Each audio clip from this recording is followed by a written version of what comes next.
Welcome to this edition of Hindsight is Horrifying, the show where three mostly normal and somewhat cynical adults discuss life as members of the TV generation.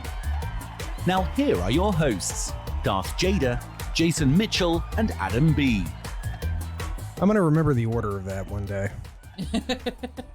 I always manage to forget the order that we're introduced in, so I don't know who to point to.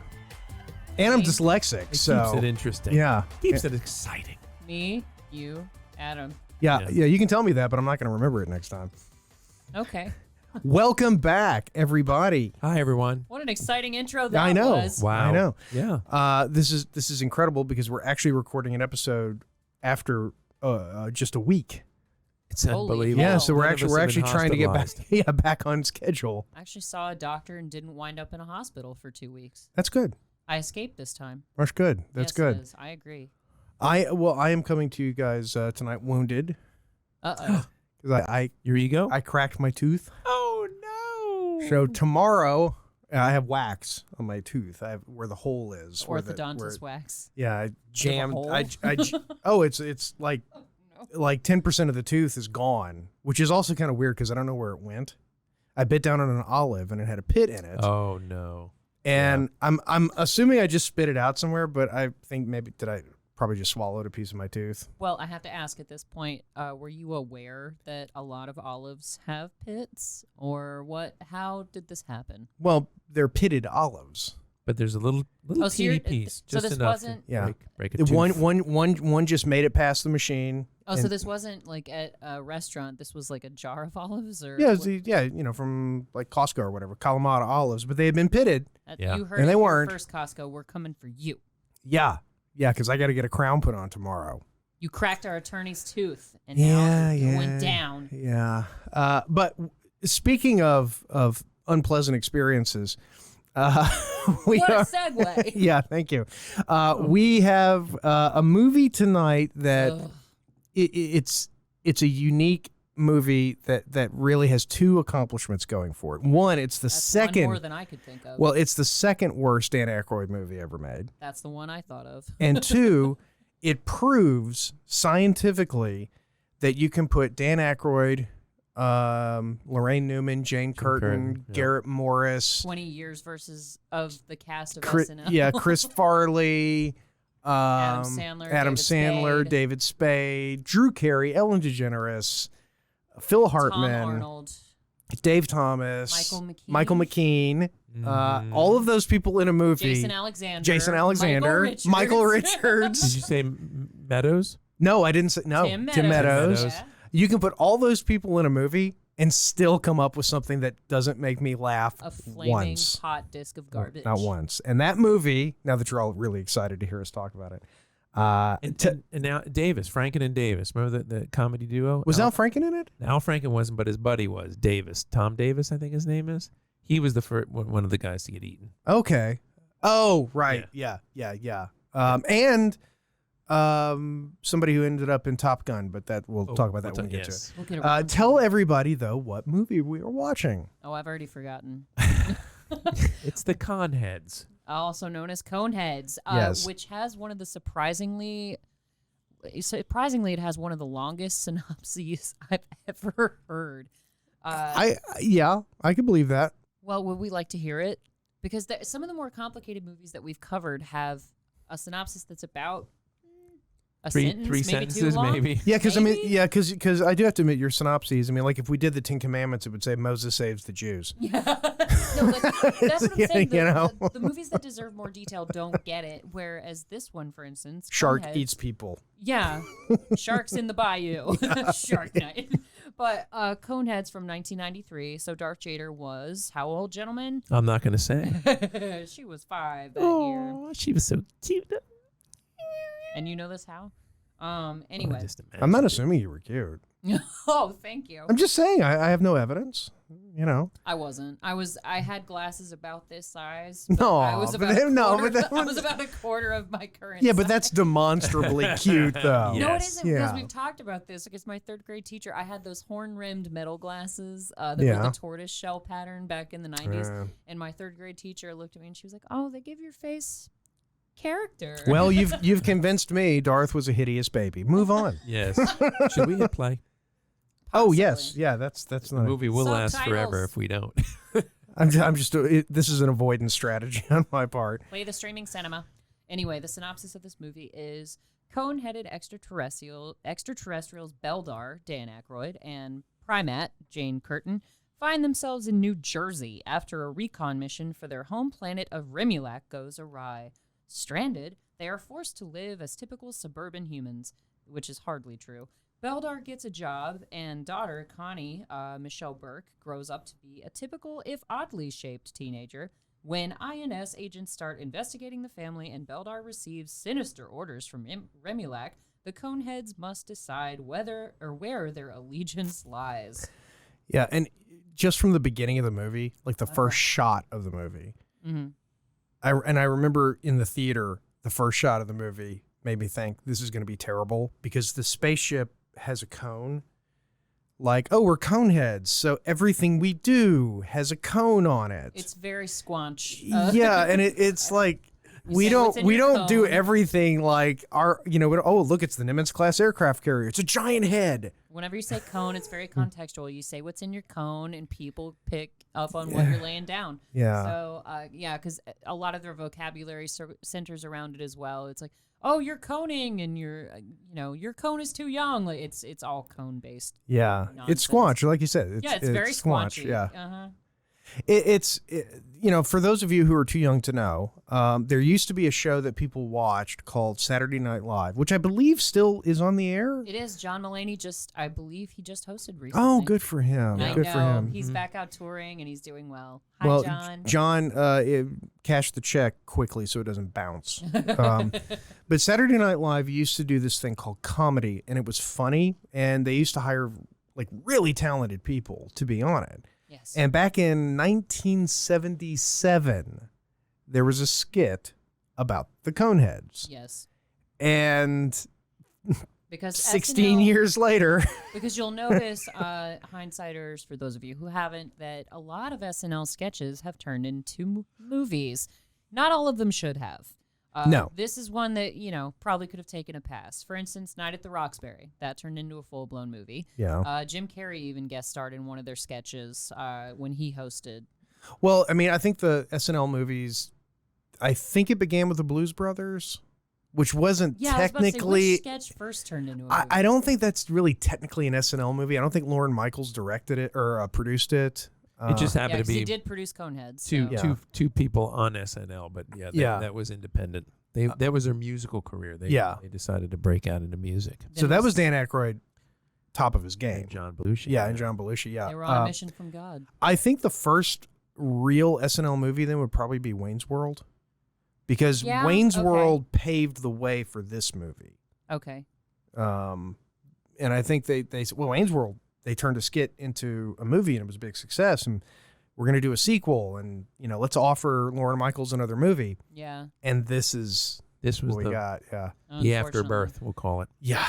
The Yeah. after cone. Oh, yes, I went there. Anyway, we see our first real star, I would say, at the motel, because we haven't seen anybody famous besides Dan Aykroyd and Jane Curtin Yeah. yet. And So- Seinfeld had been going now for 5 years. Since Yeah. '89, so 4 years. So I mean, it couldn't have been cheap to get both Michael Richards and Jason, Jason Alexander. Yeah, I mean, 'Cause this was not in his McDonald's commercial days. No, Seinfeld Yeah. was in its heyday, so they were actually, household names by this point. Yeah. And I even texted you guys to, no response. I was like, yeah, leave it to Kramer to just I take saw it that, at yes. face value that these cone-shaped people show up in his motel and throw nickels at him to pay Well, for their room. And the movie starts with them crashing on Earth and they go to a motel, like you said. Yes. And I think this is the scene also, besides just the cone-shaped UFO, that was a big red flag. This scene bugged me, and it bugged me again today because my reaction was, you're going to be doing this the whole movie, aren't you? Doing You're what? going to be talking like this. Oh, yeah, the high and pitch. doing bits Hello, like this. yes, Yeah. eh. For the whole movie. Yeah. And it's funny when it's like you said, if it had been sort of sprinkled throughout, but it becomes this sort of Trope.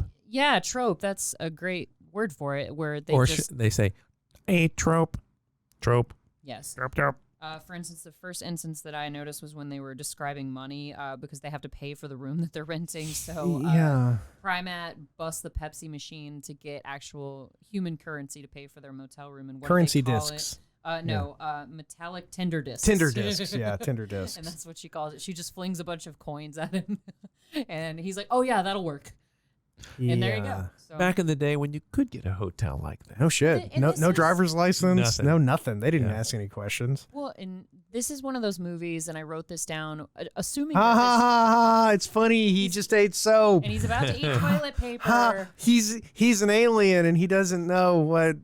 Well, this is why movies like this used to fly, because remember how John Mulaney says, why was Back to the Future considered a family rompish kind of movie? Because it still has silly moments, but not nearly as silly as Coneheads, I'll admit. But this is how families could go to this movie together, because it was silly enough to entertain the children, but funny on a level that some ways the kids wouldn't understand it. So it was still considered a family-friendly movie.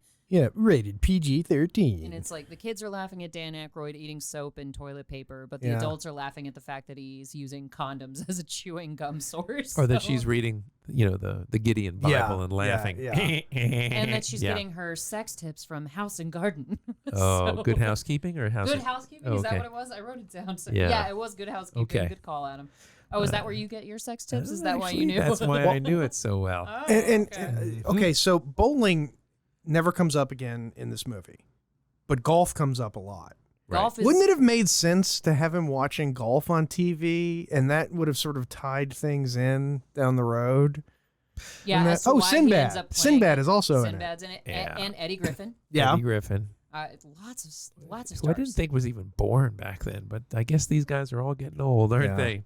Well, I mean, and they actually cut scenes. Like Brian Doyle Murray was in it, and his scene got cut. Was he really? Yeah. Well, Bill Murray, the character that Chris Farley plays, Ronnie. Ronnie was a character in one of the original Conehead sketches. And Bill Murray played him. And then when they made the movie, they were like, well, Bill Murray can't play a teenager anymore. He's a bit old for that by 1993. Yeah, and I think Bill Murray probably also was. Even Chris Farley was a little old to be playing a teenager back in 1993. He was pushing it. So I know that's kind of a trope with movies, but it's usually reserved for like the Luke Perrys, the Paul Walkers of the world, who you know have that youthful look about them, and they're kind of the cool guy. But Chris Farley, that's the hunk that you're chasing after, the loser mechanic who's overweight and getting drunk on the job. Yeah, I see. I was trying to figure that out. If the joke there, or not the joke, but if the logic was that she's obviously the daughter, who is astonishingly hot, except for Connie. Michelle Burke. Yeah. Michelle Burke, who was in Dazed and Confused. Yeah, those are the two roles that she's primarily known for, but this movie is introducing Michelle Burke. And Parker Posey's actually in the movie, too. I saw her, yeah, very, very small part. I missed that. Yeah. When was all she one of the ditzy friends? She was one of her friends. Oh, She's the one in the middle, I think, in the back of the car. Okay. Yeah. I love Parker Posey. But I think that the bit, or the logic was supposed to be that she was unique in her appearance. And so she's not going to go for like, that she's not being hunted by all the other guys. And so he's got a shot with her, and he's good enough he sees, that if you just do this and cut off, it's put a nice hat. Wow, look at them knockers. Yeah, because she's built cute, so I see the. As a teenager, you're willing to overlook a lot. Oh yeah, if you're going to get what you're looking for, kind of thing. Oh my. But I think the bowling part was because they were shaped like little cone heads. Oh, I didn't put that together. Okay, because they both scream, don't they, when they when they see the pins getting knocked down? And then they're in the supermarket, and what are those things? The eggplants. Eggplant. Oh, okay. Yeah. See, I was talking to Jason about that off camera. Right. I was like, I heard the wife scream, but I didn't really understand why she was upset. But okay, I guess they're kind of conical. Right. Shapes, very conical shapes. But yeah, so it's not just that their ship crashes, they fail their recon mission, and they're a little worried about approaching, what do they call him, like the supreme leader? Yeah, whatever. Dave Thomas. Yeah. And Phil Hartman. They're talking to Phil Hartman. He's like their direct supervisor. And they get their communication device fixed, and he lets them know how upset that, their planet leader is going to be upset. He's going to be so angry that we're not sending a cruiser back for you for 7 zeros, and They never determine exactly how long that is. You determine it's probably like 20-ish years because, about 18 because the wife is pregnant with a baby right now. Yeah. And they come and send, no, it's not even the same ship that they say they're going to send in Sevens. No, it does. Don't It try. doesn't Don't fucking even go matter. there. For logic, and there's no- It doesn't matter. Just Got it. leave it at 7 zeros. Sorry, I keep kicking you. I apologize. And, Okay. the time doesn't matter. Right. The other thing that jumps out pretty quickly is, okay, it's a fish out of water story, and that's good, but they try to like shoehorn all the fish out of water stuff in really, really quickly, and then they run out of room. Yeah. Yeah, and then move on to what was the heart of the SNL sketches, which was them as pretending to be a normal suburban family, and I think they could have cut out like 30%. And had more of them, like, because that, you think about it, what was funny on SNL? It was the stuff as them as a suburban family. Right. That's only the second half of the movie. Yeah, like with them laying in the bed that's actually standing vertically in their living room, and and there's so much suspension of disbelief from every single character who isn't a conehead because they're just like, oh, they're weird looking. And they just sort of drop anchor there. Nobody really asks any hard and fast questions except for Michael McKean, Seedling. Yeah. Agent Seedling, who is part of the INS. And so he's trying to hunt down, because Adam Sandler sells this ID to Beldar DiCiccio. And apparently has sold this ID approximately 5 or 6 times because the guy keeps popping up in the INS folders where David Spade and Michael McKean are hunting him down. And they're like, wasn't he Samoan last time, boss? And so he keeps changing IDs every couple of years and reselling them. But now Beldar is under examination from the INS. So yeah. And there was one decent line about that where Michael McKean, because he's up for a promotion, and the one thing stymieing that is the fact that he blew $250,000 searching. Yeah, Kevin for the Nealon Coneheads. did not like that. Yeah, Mr. Subliminal was not so subliminal about how upset he was about that. But so Beldar's on the run from the INS, and the reason why they don't involve the Air Force once they find out that Beldar is possibly an alien from another planet, because he finds out that the threads in his, what do they call them, Mardi Gras clothes, are not from this Earth. And he's like, sir, doesn't that make them, the Air Force's responsibility? And he's like, no, they're trying to work in the United States, so they're when mine. they try to get a job, it's that's when they belong to the INS. Yeah. Well, and we should talk about the villain plot, because I actually thought that was the best part of the movie, was David Spade and Michael McKean. David Spade playing the exact same character that he played in every movie in the 90s. Specifically Just Shoot Me. He reminded me a lot of him from Just Shoot Me. Yeah. Which made me think of Laura San Giacomo, which made me stop thinking about the movie. This ain't a buffet, kid. You went away. But no, I think that with Julia Roberts. Yeah, so Michael McKean plays the INS agent Seedling. Seedling, yeah. And David Spade plays his sycophantic lackey, who is attached himself a la a remora to a shark, and he's going to ride that career as far up as he can. And I don't know. I mean, I like David Spade, and I love Michael McKean, so I think those scenes were less stupid and less bit heavy, and they were more based on writing funny dialogue. I mean, they weren't great, but the actual talents of those individual actors, they both fit that wheelhouse pretty well. Yeah, I see where you're going with that. When I watched Happy Days with Lenny and Squiggy, Michael McKean was Lenny, and I swore that I thought Squiggy was going to go much further than Lenny. I thought he was funnier, he was bigger, and boy, was I wrong. What did he ever do? Not much after that, because they were. Then he got sick. They were on. Died, but that's a career ender right there. Yeah. Well, not for some artists. Well, that's true. I mean, yeah. Look at Andy Kaufman. I mean, look at Prince. Yeah. Tupac. Carrie Fisher. She's been in 2 movies. More Star Wars movies. She's been in. Ford. She's been in 2 damn movies. After being dead. Well, she was.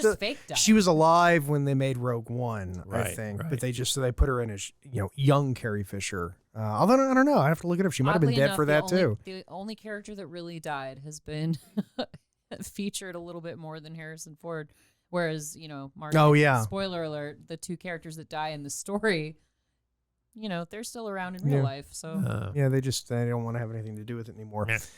I don't know about that.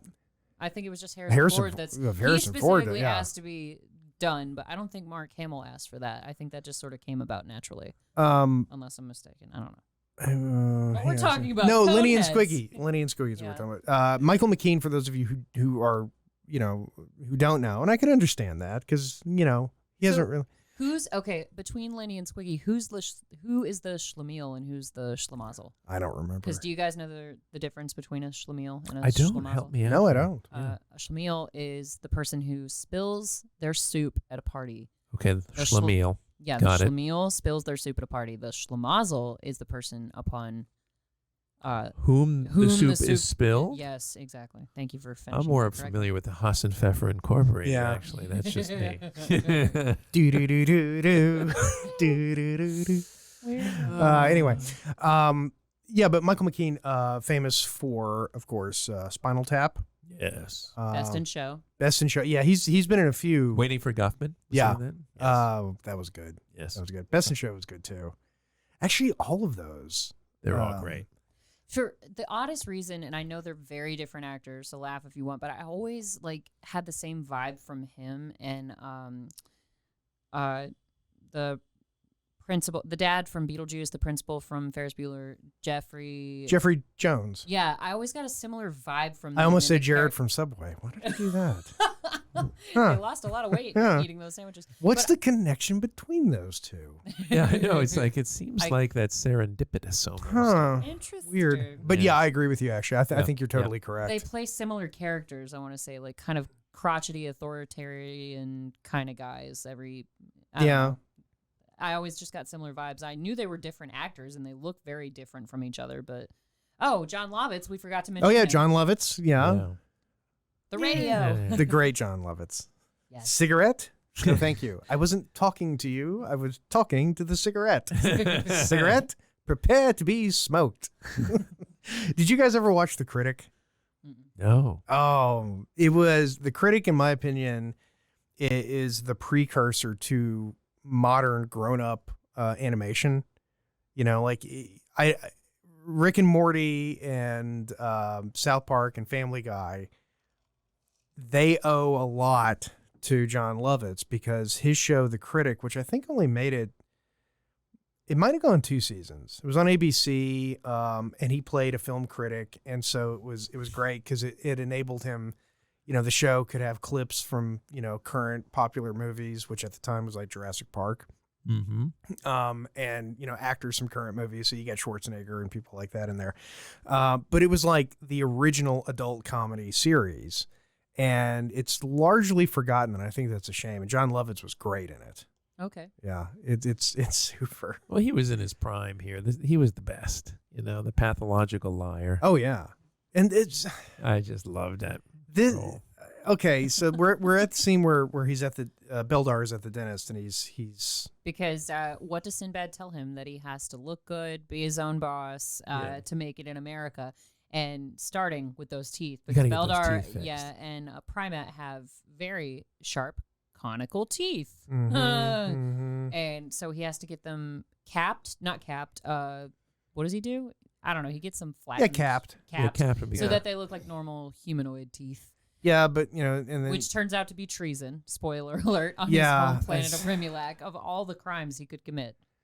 Yeah. Giving your supreme leader a condom as gum is not treason, but damn, if you alter your teeth, you're in trouble on Rimulac. So watch out. God, this movie sucks. That's why we keep breaking. I hate to give.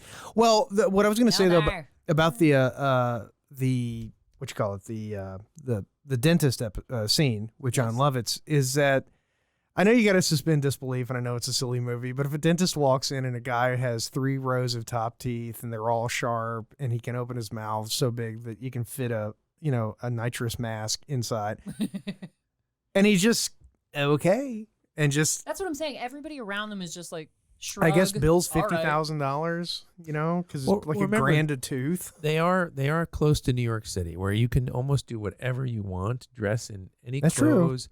You could be the Elephant Man, and people won't even give you a second look. That's true. Okay, that's what I love about New York. That rule. New York in the 90s. You can walk around and just like talk to yourself and scream, people just like you're just a normal guy. Isn't that a game you used to play, Jason, where that's how you determined if somebody was like rich or homeless or something? Oh yeah, well no, we would in Brooklyn especially. That's the game we play. It's you see somebody are they are they rich? Are they homeless or a tech billionaire? Because they dress exactly the same. And you could do a game show because you would take like. Okay, you get 10 questions to ask us. Any 10 questions? I have no idea.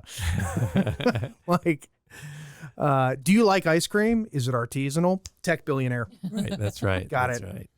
My husband creates artisanal ice creams for a living. Our budget is $40 billion. Yeah. Anyway.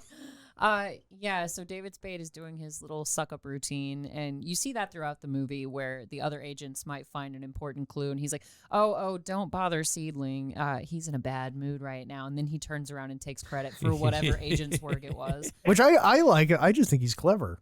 Oh, yeah. I mean, it's I just think tact, David Spade's just smarter than all those guys. He is. And it pays off, too, because, like, the only bit that I did sort of enjoy was how at the end David Spade, he ingratiates himself to the ruler of Remulac. He's like, no, he's having a bad day. Let me give it to him. There's Drew Carey. Yep, Drew Carey. Once an Eddie Haskell, always an Eddie Haskell. Yeah, that's for sure. Wow. That's a dated reference right there. Well, I mean, we've already done Happy Days, Schlemiel and Schlemazel, Laverne and Shirley. I taught you something about Laverne and You Shirley. did. Thank you very much. I learned something new every time. The more you know. And I felt like he was going, like his house, like, does Deadpool live next door? I think so. Yeah, they're in Deadpool's neighborhood. Yeah, I think they're in the same neighborhood. Also, that's what taxi cabs looked like in 1993. I remember. Yeah. Oh wow. Not the 50s. No.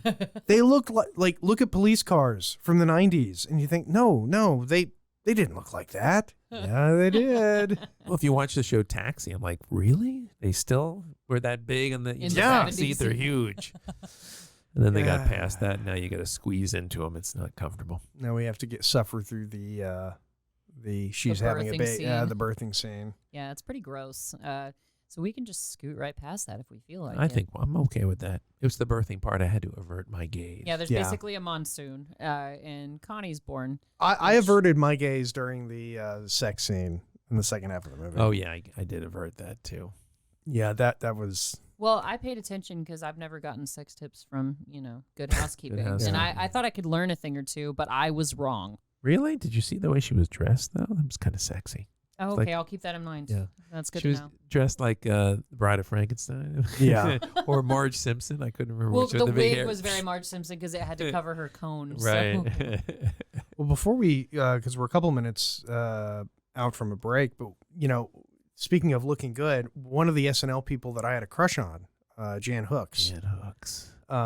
She's in this. And she, they have her made up. Not super attractive in this, but I love Jan Hooks, and it's very interesting, a connection between Jan Hooks and Georgia. She's actually buried like an hour from where we're sitting right now. She died tragically young. She was like 51, 52 years old when she died. She had cancer. Pretty tough life decisions following the cancer, though, from what I understand. Yeah, she did not want to give up drinking and smoking, and she pretty much decided, well, I can lose my entire throat. Or I can take my throat out, or I can just do what I'm doing until I go. And because it's not like she was giving up her fame in order to, pursue smoking and drinking. I think she was at the end of her prime anyway. Yeah. So and it was really touching too because Jan Hooks, when Phil Hartman died, you've told us this story. Yeah, and I want to hear it again. Well, yeah, but I just remember her breaking down in tears on the SNL tribute, and they had that lovely video of Phil Hartman and Jan Hooks dancing. Mm-hmm. And it's like, now that we've lost them both now. Right. And on that bombshell of a note, we need to take a break. Yes, and we need to skip past all the birthing scene. Yeah, hard pass. I'm attempting to, but oh God, my remote's not letting me skip. Hopefully the internet will go down at the most strategic moment possible. There you go, 10 seconds. Skip 10. There we go. Okay. All right. Well, Hindsighters, we will be back in about 1 second. And we're back. Yes, to this wonderful Wonder Years type montage. Where what would you do if I sang? Oh, wait, no, they're not doing that. Would you cone up and walk out on me? That's how bad that trope is. No, that could have made it in the movie. It probably that could have made it in the movie. because they changed the lyrics. Let's talk a little bit about Dan Aykroyd. Let's. I've always had a big soft spot for Dan Aykroyd. I thought you were going in a very different direction with that. No, I like Dan Aykroyd a lot, and I want that absolutely clear. The fact that he's in this movie and it sucks doesn't make me, think any less of him. It bought him his summer home in Malibu. Yeah. That's really the It was a purpose, right? paycheck. Yeah. The thing I've always thought was coolest about Dan Aykroyd, though, was that he's totally into the paranormal. Like, he's a big believer in the paranormal. Yes, you have mentioned that in the past. And he has a house, or he had a house that had a studio in the basement, and like the house used to be owned by an opera singer, and he said that the ghost of the opera singer would doesn't he do like seances and stuff? He might, and he's got a show. I don't know what the name of it is, but I know he has a fairly recent show that's a paranormal, true paranormal show. Oh, sorry to interrupt, but Eggos, you guys, remember those? Well, they're still out there. I know they are, and they've got so many variations, kind of like Lego. Pop-Tarts. My Eggo, yeah. Mm-hmm. Oh, and they actually have Lays, not Let's. Yeah, that's kind of funny. And they're having the Pleasantville breakfast. Oh, yeah, exactly. And of course, a ham steak. Yeah. And the mom even asks, like, would you like some sort of charred animal to go with your breakfast or something? Yeah, like and it's that? funny because they call the eggs chicken fetuses in this one, but on SNL they call them aborted chicken fetuses. Yeah, so they changed that for the movie. Comedian was talking about fried chicken and how he was like, think about fried chicken and how it's prepared. It's the animal that you've slaughtered along with its embryo. Sorry, the daughter's on screen, so I'm just using my hand to block the top of her head. Oh, you want to see what she would look like? Pretty good. Yeah. Pretty good. Just imagine her with a princess hat. Oh, wait. You We don't get have that to later. in the movie. Do a little twirl. Whee! What is that? She got a tattoo on her cone. It's just a decal. Everybody's wearing them. It's not a real tattoo, Dad. Was that a thing? Were people wearing decals in the 90s? I don't remember Fake that. tattoos, yeah. I mean, middle school they were really popular because you could get the press on ones, yeah. Especially during the summer when you were wearing shorts and bathing suits and stuff. Okay, yeah, I guess that didn't make it down to Louisiana. I don't remember that being a thing. Girls had to get their pretend tramp stamps somewhere, Jason. I mean, we all didn't have the budget to get real ones. Whatever happened to the simple white T-shirt? Oh, yes. Now that you mention know, it. Tank top. That's not a T-shirt. Whatever. It's what John it is McClane something. level tank top. I think she wears it better. Well, she fills it out a little bit better than he does. Yes. I'd have Viva to- la difference. But even Conehead teenagers are like regular teenagers. Yeah. I mean, almost Anatomy-wise. identical. Yeah. Yeah. Well, except And in for their one, behavior. except for one noticeable difference that we see with Dan Aykroyd in the showers at the club, Oh, yeah. that they don't have asses. They just have two ports. They have two nodules on like the back. the top of their butts, but like they don't have an actual ass crack. Yeah. And But what- they've got a it's large no end. colostomy bag in the front. Yeah. But like it's almost it goes back to Pleasantville. It's like okay, how do they excrete waste? They take it in through their mouths, but where does it come out? Maybe They they have- burn it completely. Yeah, they efficiently. have comedy biology. Well, you got to wonder if that was one of the cut scenes. It's just like, okay, is there any payoff for the fact that the Coneheads don't have asses? You never know because they must have cut that out of the movie. I think that was just we need a quick gag sight here. gag. Yeah, Yeah, we need sight a gag. joke here. There's no joke in this scene. Put a joke in there. Okay. No, but we were talking about the Pleasantville breakfast that what's her name, Prymaat serves, and it. What was the comedian that was talking about fried chicken? Because it's like you're slathering the dead animal with the embryo of its child, and it's like, that's not a meal, that's a vendetta. And- Aborted chicken fetuses. Yeah. and, exactly. And what do they call the bacon? like Swine flesh. swine. Yeah. swine ropes or something. Yeah. I don't know, like slaughtered animal jerky. Whatever. Whatever It doesn't. they It, decide. none of this matters. And what They other basic- movie was Jason Alexander with a big Shallow Hal? I think he had a wig like that. That must have been I the think it big was a thing. really bad wig. It was Yeah. this one. I mean, it's obviously a wig, but in Shallow Hal, It's a lot better wig. Yeah. I think he gets plugs in Shallow Hal, is what it is. I don't think it's a okay. wig. And he, oddly enough, we were Yeah, just there's talking Parker about- Posey. Parker Posey right there in the Oh, middle. that You is can't her. miss Parker Posey. Parker Posey makes coffee. Have either of you nervous. ever seen a movie called House of Yes? No. No. Okay. Have you ever seen a movie called Get- You've Got Get it on Prime and watch it. It's a It's definitely worth watching. Okay. Yeah. Well- I'm going to leave it at that. People who have seen it will know what I'm talking about. Well- It's worth watching. We just passed a scene that plays up as payoff, but there's not really a ton to it. So you hear a song called Tainted Love by Soft Cell, Mm-hmm. and it's the hit of the neighborhood, and all the kids are singing it, and it drives Dan Aykroyd crazy because he takes his daughter and her, silly friends to the mall, and they're all screaming the song on the way there. And there's some, payoff somewhat to the song because Dan Aykroyd ends up distracting the Rain Corps on Remulac with the song, but it's just a distraction. It's He could have payoff. gone, no, but the song wasn't really all that relevant. He could have been like, hey, animal, like yelled at it, anything, and it would have been like, oh, there's that thing I'm trying to eat. But he sings the song and he's just like, tainted love. And Yeah, he turns around and looks at him. That's Yeah, the Jeff relevance. Goldblum didn't have to sing Tainted Love to distract the dinosaur. He just had to wave a stick. Yeah. Ian, He freeze. had to wave a flare. Yeah. He didn't stop to think if he should. That was the problem. Yeah. Hi, Jeff. Yeah. Anyhow, we No. meet Ronnie at the Yeah. shop. Well, I was going to say, what else has Connie besides? Dazed and Confused. Okay. I mean, No, I looked her up in is that the- pretty much it? That's No, primarily well, what she's known she's for. done quite a few, but it's mostly bit roles on TV shows. Okay. And things Right. like that. I'm saying the two biggest roles she Right. had were those. Yep. God, I haven't seen. See, Dazed that's the and thing. Confused She'll in always be the years. high school girl. Yeah. She stays the same age. All right. And yeah, she falls for Chris Farley, the dumbass But he's a mechanic. bad boy. He drank on the job. Come on. It makes him what is the guy from Carnival of Souls? It makes him a happy Oh. working man. Oh. To drink Oh, on God. Lyndon. He's the Lyndon of the Coneheads universe. God, no, Ronnie's no Lyndon. He is too because he puts the moves on Connie when she's not ready in the car. Yeah, but so he doesn't do a basically is Cosby on her. He doesn't. He's not roofing her Yeah, he's not coffee. roofing her coffee at 9 a.m. I heard your alarm go off, so I knew you'd be Yeah, awake. yeah. Oh my god. Uh, You're welcome. I just crossed over the universe. Crisscross.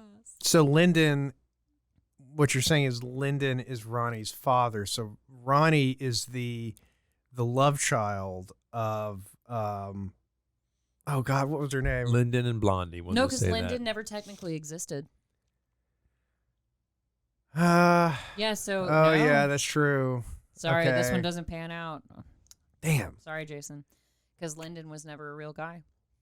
Because you got to watch Carnival of Souls and find out why that is, Hindsighters. Actually, I think he looks more like the preacher who told her her music was obscene.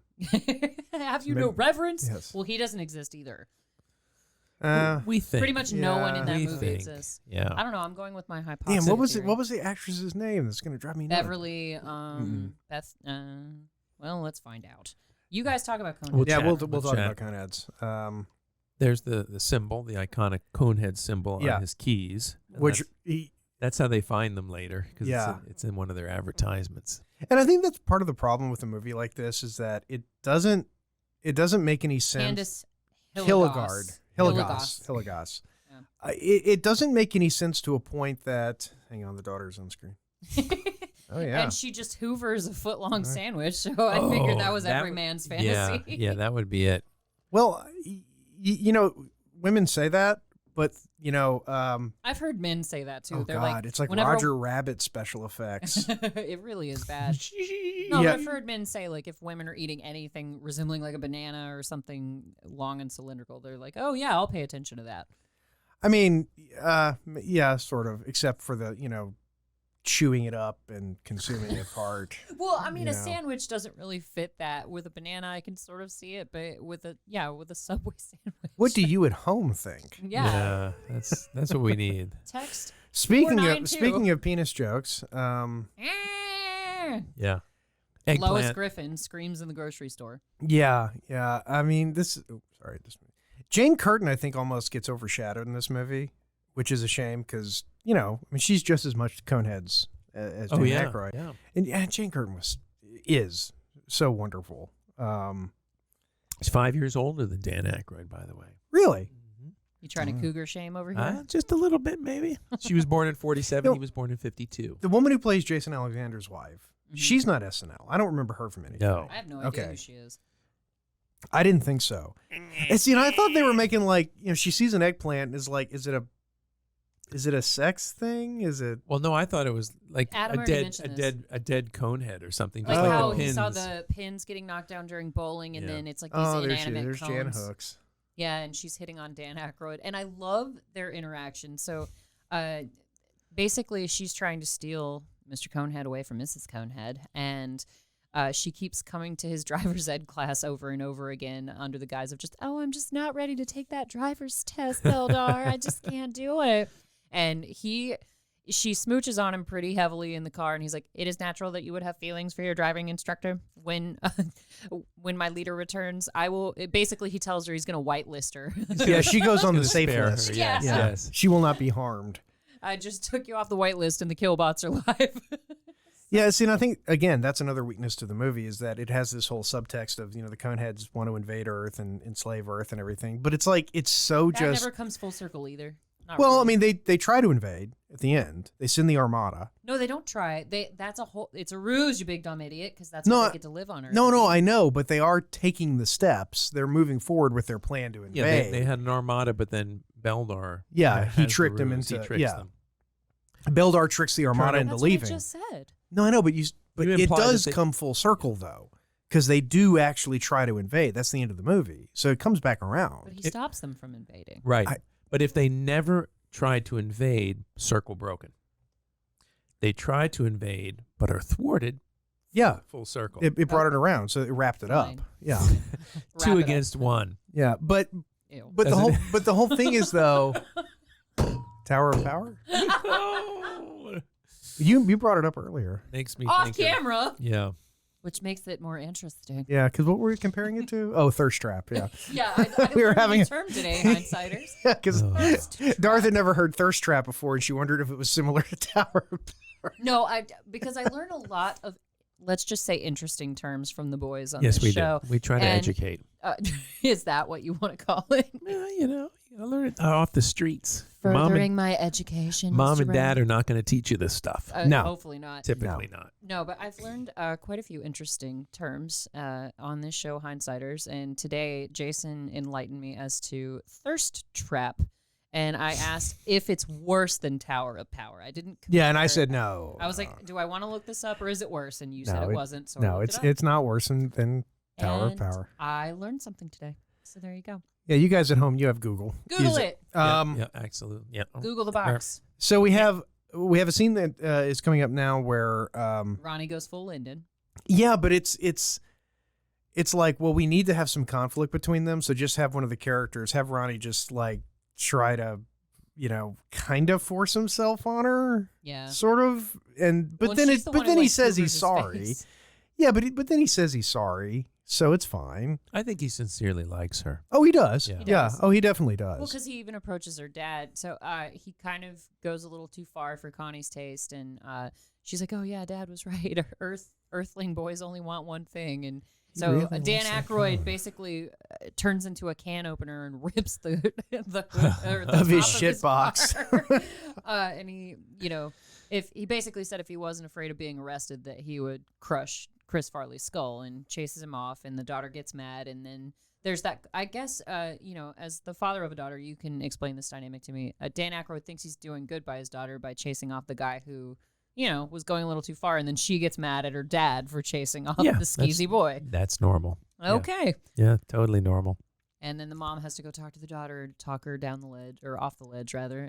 But Chris Farley runs off. But then he does kind of the noble thing, and he goes up to Mr. Conehead later. He's like, "Hey, I do really feel bad about what I did to your Yeah, daughter." because he's a caddy.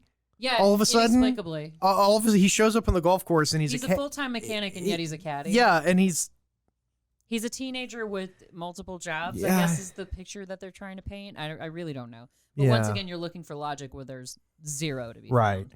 See, and I think if the movie started about right here, I'd be a lot more favorable to the movie. Yeah, because then you'd be just like the rest of the characters where you're Yeah. suspending your own disbelief. And you're Well- like, oh, they're just these Conehead people. Yeah, and Why like not? Connie is a good character. You know, she's a Yep. good actress. It's she does a good job, and I think She has the most substance, I think, of Yeah. just about anybody besides Michael McKean. yeah, and oddly enough, they all get toned. All the Cone stuff gets toned down a little bit. It's not as just stupid. They tone the cone. Yeah. What you're saying, yeah. She's sort of like a cone-shaped Alyssa Milano. Yeah, she's got the denim look, the very 90s. Yeah, I can see it. Yeah. I can see it. I guess if you put a cone on a woman's head, she just looks like Alyssa Milano. What are you trying to say, Jason? I don't care for Alyssa Milano. Aw. Skank. And they cry green tears. No payoff to that. It was almost like snot. Yeah, a little bit coming out of her She was eyes. careful to wipe it and close her hands. Well, it's the that you don't 90s, so see it must be gack. Do you guys Okay. remember that? It was like a toy in the 90s. And they had it on Nickelodeon where they would spray with the gack if you got a wrong answer on one of their game Slime. shows. Yeah, it's green but slime. But then Yeah. they made like a toy out of it. It's called gack, and it was like putty almost. Gack actually has a that's actually a real term in the movie business though. Gack is if you're doing set decorating, and like you're going to do somebody's bedroom or their office, and you just put stuff to fill it in. Like you put put some pictures over there. That's gack. Ah, okay. So you put gack in there, and it just sort of fills out your set. Oh, as opposed to like tchotchkes or something? Is that different from gack? Well, gack is just like filler. It's filler stuff. Filler. Put I some thought stuff. that's what tchotchkes were. Like they just fill the space. Well, yeah, but I mean, like gack can be like pieces of paper and stuff. Oh, okay. Tchotchkes are like They're more decorative. figurines. yeah, little figurines and stuff. Oh, okay. Yeah. So we do have this conflict now between Ronnie and Connie. Connie. Ronnie and Connie. Connie, the Ronnie conical Spector. conehead. Yeah. Wait, I just realized something. This movie takes place in 1993. Yes. So she was. But they 15. but in the INS office, they had Ronald Reagan on the wall, who hadn't been president since '88. So maybe he's just an idol. No. He's got the big picture of Ronald Reagan and a little picture of George Bush. It was like a government thing. Like Oh, okay. okay. They It's have more official looking. Okay. Yeah, like if you go to the EEOC office downtown, Right. where they always have the president and the vice president Sure. picture. So I'm like, who cares? Well, I mean, the movie Well, I thought was they made ju- in '93. It's not but they- necessarily set in '93. But they had just left office. 92. They were still in, right? No, Reagan was out Reagan in and '88. Bush, Yeah, right. but they had the big picture of Reagan, so like he's Oh. still president. I know. Once I was born, Mm-hmm. he was like, "That's as good as things are gonna get." So I'm out. 13. No, but anyway, like you said, it takes place over 16 years. Could it have been? yeah, no, you're right. 18 That makes years. sense. Yeah. Yeah. Assuming that she doesn't like age at some weird rate or. And Right. they don't ever specify if she does. So that's She a might. good point too. Yeah. Well, that's true because none of the characters from that phase of their life, like Sinbad, doesn't come back. No. He's gone now for the rest of the movie. So yeah. Oh, It might have been the early Indian 80s. landlord. Yeah, that might have been The early 80s yeah. when they crashed. That would make sense. It's sort of so like around maybe the time that the skit took. I don't know. Yeah. I was about to say logic. I- where No yeah. logic can be found. So yeah, Dan Aykroyd is avoiding Ronnie on the green. Yeah, pay attention to golf. Golf comes back. It's this, very this important. is set up, and there's payoff with the golf. It's more important than Tainted Love. Yeah, because he kills the monster with golf. Which is oddly enough the one thing I took from this movie because I saw it in theaters when I was about 5 years old. My parents. Really? Yeah, because I remember saw it in the movie, theater. but I don't remember seeing it. I maybe saw snippets of it on television, but Oh, Tom Arnold. the one thing I remember from the movie beyond the obvious, oh yeah, they were Coneheads from outer space, was they Tainted Love, and that song actually came on at the grocery store the other day, and I felt incredibly old. So Mhm. yeah, that happens to us all apparently. Welcome to real life. That's right. It just creeps away. It does. Oh, Ellen DeGeneres. Julia Sweeney. Yep. Yeah. She's in Pat. Yeah, Played Pat. Yeah, Mhm. yeah. I could definitely put up with the cone. Oh my God! Just wear I could totally. I that could. little hat. Yeah, put the hat on. Yeah. You know what? Or not. I. Whatever. Gives you something to brace yourself on. Well, it's smooth. You could kind of stroke it. I don't know. I think I could probably get into it. Watch. Just goes right in the water. She's Doesn't super even make a splash. aerodynamic. Yeah, because she's so aerodynamic. Oh, there was Parker Posey again. Yeah. She Oh, made yeah. more than one appearance. Oh wow. That's where I saw her. I didn't see her anywhere else. I thought she was just in the audience. Yeah, I in the didn't. back. I didn't She was notice in her the in this car. scene. Parker Like, Posey? Yeah, I didn't notice her in this no, one. y'all I, are saying the opposite. You Yeah, I noticed know, her in yeah. the car. He noticed I her saw in the her. audience. But yeah. And Chris Farley's trying to apologize to Connie. Hey, sorry for trying to take advantage of you the other night. We good now? Yeah, sure. Why not? Let's go to prom. So, and that's more or less it. And there's no, that's the movie. They go to prom together, and then the Coneheads make it back to Remulac. Well, okay, we need to kind of round it out because there's not a whole lot else to say about the INS, the seedling, Michael McKean. Yes. He finally, it's like, okay, we know where they are. Let's go get them. And before they can get them, a ship from Remulac shows up and picks up the car with the Coneheads, and Seedling and David Spade. They grab on. Yep. So they all go back to Remulac. Tactical advantage for them changed at the drop of a hat. Yeah. Because they had the entire INS chasing after the Coneheads, and then suddenly got trash compactor sucked up by a magnet by aliens, and then wound up on a foreign planet. Yeah. And once they're on the planet, Beldar is in trouble. He has to. I can't remember what the phrase is, but he has to face. They said it twice, and I didn't get face it. the org or whatever it is. The Garthok. Garthok. And this is after, Connie gets in trouble because she's trying to lose it with Chris Farley to the Red Hot Chili Peppers in her parents' living room. And there's some sort of joke where they have these sort of rings around their heads, and that's involved in the sex act. That's from the show. Yeah. That's from Saturday Night Live. Aphrodisiac. Yeah, because they do a thing in SNL where they're doing like a ring toss thing, and they're throwing the rings on their head, and it's like a sex game. Yeah, and Dan Aykroyd's like, "Where did you get that?" And she's like, "Your room." It's like, oh my God, don't use your parents' sex toys. That is so wow. Yeah, that would take the edge. Yeah, that would certainly. That would be worse than the cone, I'm telling you. I mean, like you're with a girl. It's like, oh, what are we doing? What are we doing? Wait, what? Let me go get this out of my parents' room. Hang on. Is there a sink in there? Oh my God, there's no sink. I want to say aubergine. Not a bumblebee, is it? I wired the damn thing. Anyway, we lost Mr. Brown. So yeah, and there's no point to this scene either with the football team. So.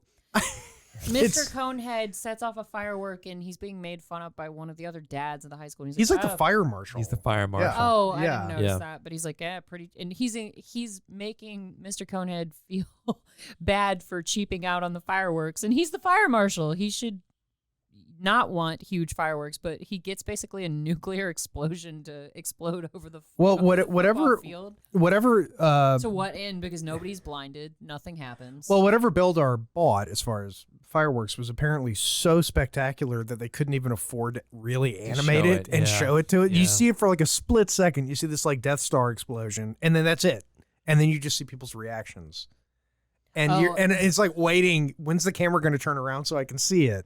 I thought of both of you because every couple has been through this conversation that Beldar and Prymaat are having because she's reading Cosmo, and he's like, your breathing's erratic. What's wrong? And it's that typical conversation where she's like, what would you do if I died, honey? And he's like, oh, my cone would shrivel and I would die. Well, no, first he says he'd cremate her. Yeah. I would cremate you. And he's like, I would draw the shades and live in the dark. I would never leave my slapard or slarpad. Thank you. God, show your ignorance. I would die miserable and lonely. The stench would be great. Which actually does show an important piece of relationship advice. If your wife or girlfriend ever not girlfriend because they don't have the right to ask you that. Let's be honest. If your wife asks you that, do what Beldar does in this and lie. Yes. Lie your ass off. Lie your ass off. The truth cannot help you in that scenario. As proven by a comedian, I can't remember his name. Same thing if your girl asks you, if you could be any animal, what would you be? Whatever animal she says, you say the same animal because otherwise you're going to be in trouble. Yeah. Oh, yeah. Yeah. Again, truth not going to help. Why don't you want to be a lion with me? You want to be an eagle? An eagle and a lion? Oh, you're just going to fly away? Go visit your eagle slut? Women want you to be honest and don't want you to be honest. Right, yeah. All in the same sentence. Yeah. We're selective about the reality we choose to accept. Thank you very much. I know. Yeah. Whereas, men... survival tactic. Did you get shocked? No, the microphone was falling. Okay. I saw him jump. I was like,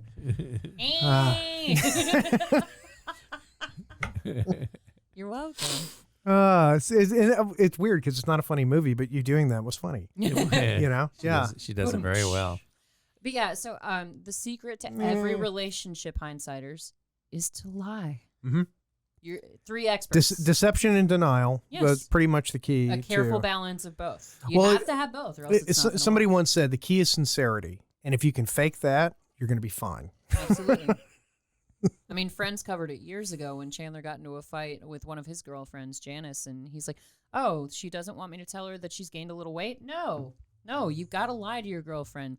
Oh, is she prettier than me? No. Does size matter? No. See, and it goes both ways. Yeah. Does this dress make me look fat? Oh. Ooh, loaded question there, gang. No, don't blame the dress.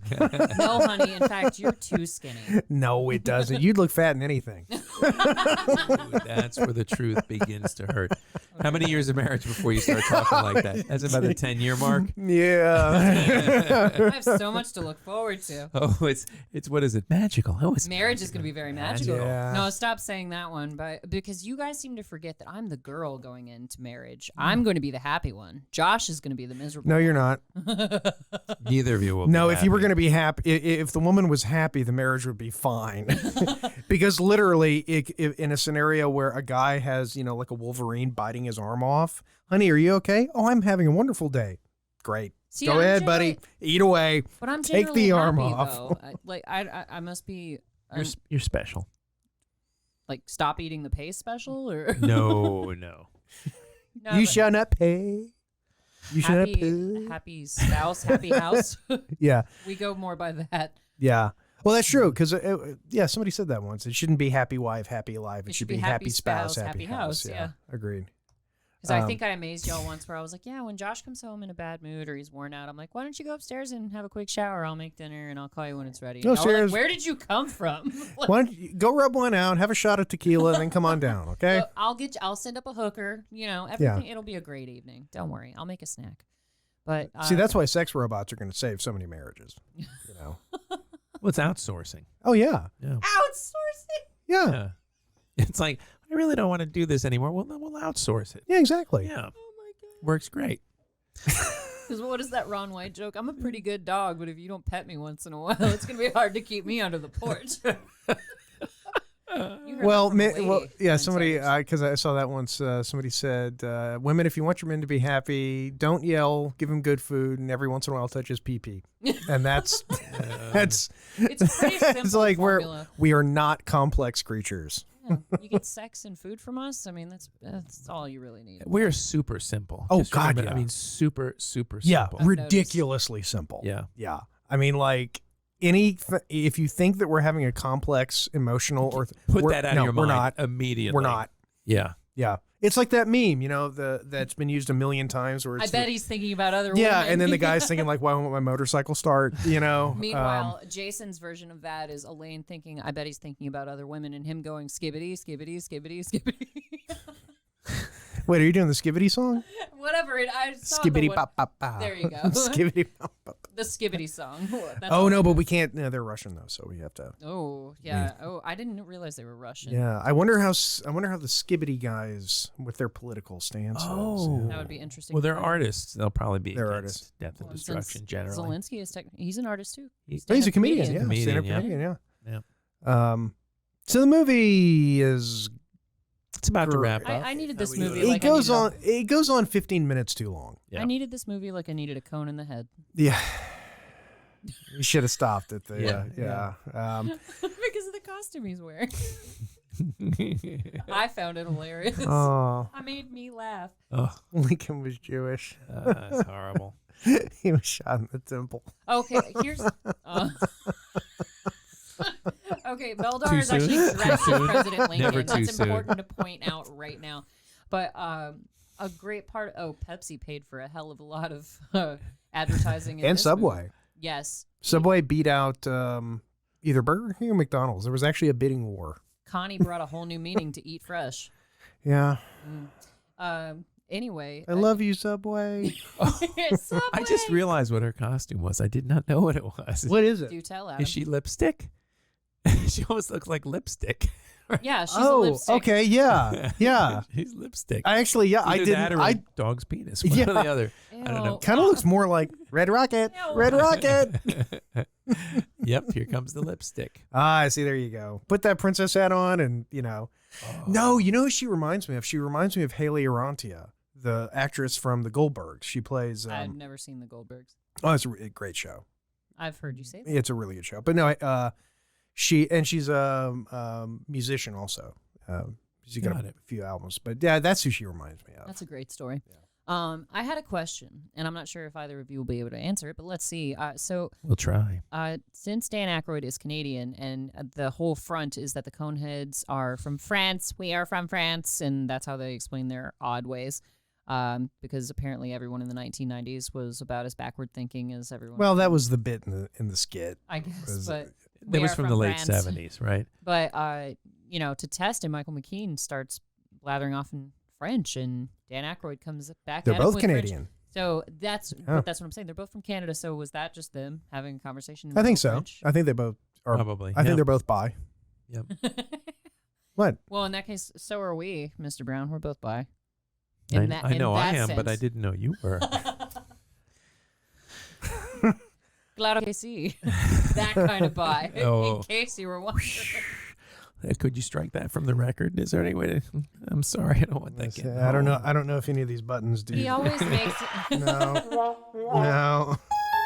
There There it is. we go. That's the reaction. Oh, the movie's almost over. Yay. So they go back to Remulac. They have a whole thing with a monster, blah, blah, blah. And they end up back on Earth. And there is a ruse. You big dumb idiot. Mr. Conehead basically blackmails. Oh, yeah. Yep. Whatever. I won't kill you in exchange for a green card. Yeah. And nice little bow. And then as long as Michael McKean, he says, as long as you have some sort of impressive work skill, then that will I'll not give be you a problem. Yeah, so everybody lives happily ever after. Yeah, and he has his driving school, and he only takes cash. Even though he finally developed a social security number. But I guess he stopped using it if he became. That's true. They Yeah, became known as the yeah. Coneheads instead of the DeCiccios. Yeah, they had to stop using it. Yep, because that's how INS initially found them. But yeah, so Dan Aykroyd defeats the Remulac Rain Corps with golf. That's what comes full circle, is that he sings Tainted Love for half a second, distracts the Rain Corps, and then pops the ball right into its mouth and it chokes to death. And there's a dramatic second where you think, oh, maybe he's coming back? No. Oh, no. Then it just flops over dead like a fish. But it kills Tim Meadows before it dies. Oh, I know. Yeah. Kills Tim Meadows and it kills somebody else Tom too. Davis. Yeah. The Franken and Davis half of that comedy duo. Yeah, they pretty much covered every era up to date. They did. Yeah. And, I mean, it's even fun. Garrett Morris was. Yeah, I know. Yeah, I know. There. So Garrett Morris with the School for the Deaf. Yeah. That's my favorite Garrett. Does that mean there will be more noise or less noise? No, he's down in the corner. And have you ever seen that bit? No. The Garrett Morris School for the Deaf? No. And it's like somebody's talking. And it says signing, right? Well, no, it's like, you expect him to sign. And, so the person talking is like, he does not like you. He does not like you. That's right. Oh, they did that on Family Guy to make fun of it. Oh, okay. Thank you, and I'll see you tomorrow. Good night, and have a pleasant tomorrow. Yeah, that's what it was. But, so the Coneheads achieve suburban contentment and joy. They've got everything going for them. He won the golf trophy. Well, he wins the golf trophy before they go back to Remulac. So he was trying to downplay how excited he'd get. Yeah. And then he was trying to be really cool about it because Jason Alexander keeps telling him, "Oh yeah, you're going to take home that trophy." He goes, "Oh, no big deal. I'll accept it if they hand it to me." But he's trying to be a cool kid about it. But he's really excited to receive that golfing trophy. Yeah. Because he tries to be all, kind of chill and, I only compete with myself. I'm not really worried about how anybody else plays. And no, he's excited to get that trophy. Yeah, this is a sex scene with a really, really, really weird, deformed human being and it's odd. And Connie. Yeah. I was just about to stare at y'all went a different direction because it's a sex scene where the most off-putting person is not Chris Farley. Oh. Hey, this. What's this? It's my parents' sex toy. Okay. Well, at least there's a sink downstairs, so maybe they got washed at some point. Put it on my head. She's rubbing the lipstick. But it's sort of like, but if you're rubbing her head, does something happen? I mean, I I don't want to know. We don't know how they excrete anything, and I'm going to leave it at that. Yeah. Yeah. I mean, you know, I guess he doesn't have to worry about grandkids. I mean, now wait a minute. Get pregnant in the first place. Well, hang on. If they don't have assholes, do they have genitals? Can they have sex? They have to be able to procreate. But I mean, like with a human. Like, is there a place for? Well, yeah, because I mean, clearly those rings are working on Chris Farley's head too, because she put one on his scalp as well. Yeah, I know, but whenever he was faking it for her sake. Yeah. Oh, do men actually do that? No, we never do that. No, that's a myth. No, but like his tinkle dink. Tinkle dink. And he's got a. I don't know what I was expecting, but that was not it. Mr. Tinkledink. What was the other one? Girls have a Tinkle Dinker. Is that it? I can't remember that. Yeah, but I mean, like, if she has, he's got to have a place to put that thing. You know, otherwise it ain't sex. Right. Unless they just do hand and mouth stuff. She's got a hand. She's got a yeah. mouth. She's got both of those. It's like, well, wait, where do I put it? And she can hoover an entire subway. Oh, sandwich. that's true. Yeah, but again, though, that's just going to cause terrible pain, and then a John Bobbitt situation. Yeah. Like Archer in the vacuum. Yeah. All over again. Yeah. It broke his poor tinkle dink. Oh. Why was he dressed as Hitler? Do you like alligator Sterling? Anyway. So in the movie, Jay. Yeah. So take us home. Jay, take us home. Yeah. It's over. Tainted Coneheads. This movie was just not. I remember. Out to Seinfeld. Come on. Okay. 2. You like it? Okay, that makes sense. It got worse because it was silly. I was the exact age range that they were aiming for parents to drag their kids to this movie. It was family friendly enough. Like, I didn't realize that they were chewing on condoms instead of gum. Like, that, all of that went over my head. I didn't realize that Connie was having sex with Chris Farley with her parents' sex toys. I didn't realize any of that as a 5-year-old. I'd be a very disturbed 5-year-old if I did. Wow, so it actually got worse for you. It did get worse because I was like, I remember this movie being, whimsical and silly, and Mr. Conehead inhaling the teepee. Oh, okay, that's funny, but it's good. It's good for a child. Yeah, kind of. Good for a child. There's enough flash and bang, noise and sound to distract all the kids. And the bright colors. Like yelling at random vegetables in the grocery store. Yeah. Sure, but yeah, now it's a 2 because it's just a horrible movie. It could barely hold my interest. It's going to be a straight 5 for me. That makes sense. Because whenever I saw it in the theater, I watched it and went, ugh. And I got all the jokes. And I watched it today and I went, ugh. And I got all the jokes. And it was the exact, it's a straight 5 for me. And it was same with me because I refused to see it when I first came out. I'm like, oh my God, this is going to be a piece of shit. And then I saw it, on the video and, didn't think much of it. And I remembered it being better, but then when I watched it again, I was wrong. Part of me anticipated, I was like, oh, this star-studded cast, maybe it's better than I even remember. No.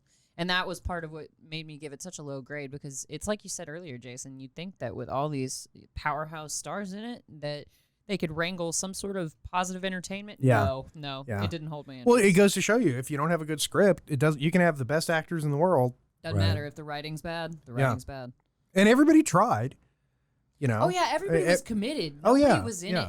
Nobody was just kind of half-assing their performance. They all did a great job. Oh, that's where that asteroid field came from in Star Wars. Okay, that answers a question. 2.5 then. And no, it's seriously a 2 for me. So we got a 5, a 5, and a 2. So it did not test well. I think if Dan Aykroyd were here, he'd probably give it a 2. Yeah, he'd probably agree. I have a feeling that Dan Aykroyd probably is not all that proud of this movie. He'd be proud of the paycheck that he pulled from it, but other than that.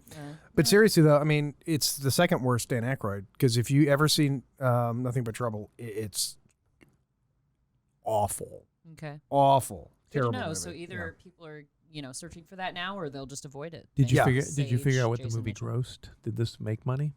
I don't know. Let's find out. I don't think it did. And I didn't look to see what the numbers were, but if I remember correctly, if I remember, it was not a success, especially in the context of Wayne's World. It looks like the budget was $33 million. Box office was 21.3. That's So not as bad as you would expect. It's not. No, it's not good. The one nostalgic thing I did also pull from this movie was the fact that David Newman did the music, because a lot of the notes were striking, in the back of my brain, and I was just like, this sounds an awful lot like the Flintstones soundtrack with John Goodman. Goodman, yeah, Huh. and Never saw it.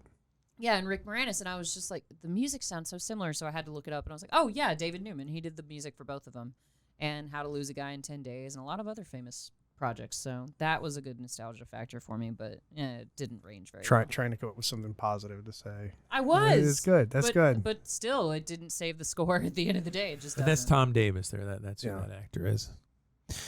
And they can't see what you're talking about. So Yeah. good I point. was pointing to him. I didn't know if you knew Tom Davis. Do you know Dave- Davis? oh, yeah. Rankin and Yeah. Davis? Okay. And Dave Thomas. Dave Thomas is great. Well, he always is. Oh, yeah. Not the founder of Wendy's. Mr. F. Yeah. So All that's that. So that was Coneheads. I guess the last question that we need answered is, Mr. Brown, why did you select this film for Hindsight is Horrifying? Well, we were talking before about some of these esoteric films that I've chosen in the past, and we get like 2 views, maybe 3. And I thought, well, let me pick something that everyone will recognize, and that's the Coneheads. So hopefully, So he's pandering, is what he's telling I'm pandering to the audience. Fine with me. Please, please, please click like or follow or Subscribe. whatever. I don't know. Ring that bell. Cha-ching. Ring the You bell. can ring his bell. And next week, it's going to be my choice. Oh, yes, we're back to Jason's pick. So beware. Yeah. No, I'm going to, I don't know. I was very tempted to do Being There, but I'm not going to do Being There. It's a little too cerebral. I Yeah, think. yeah. Very cerebral. It's a long movie. We would have to actually watch. Yeah. You can't really skip through that. So we'll see. I'll come up with something. Yeah. Interesting. So I guess we'll find out what that is on our exciting next episode. But in the meantime, we appreciate you tolerating us this time around for Coneheads. We always appreciate you joining us for your drive time, your listening time, your tainted love time. We don't care what kind of time. This has been Darth, Jason, and Adam with Hindsight. And good night.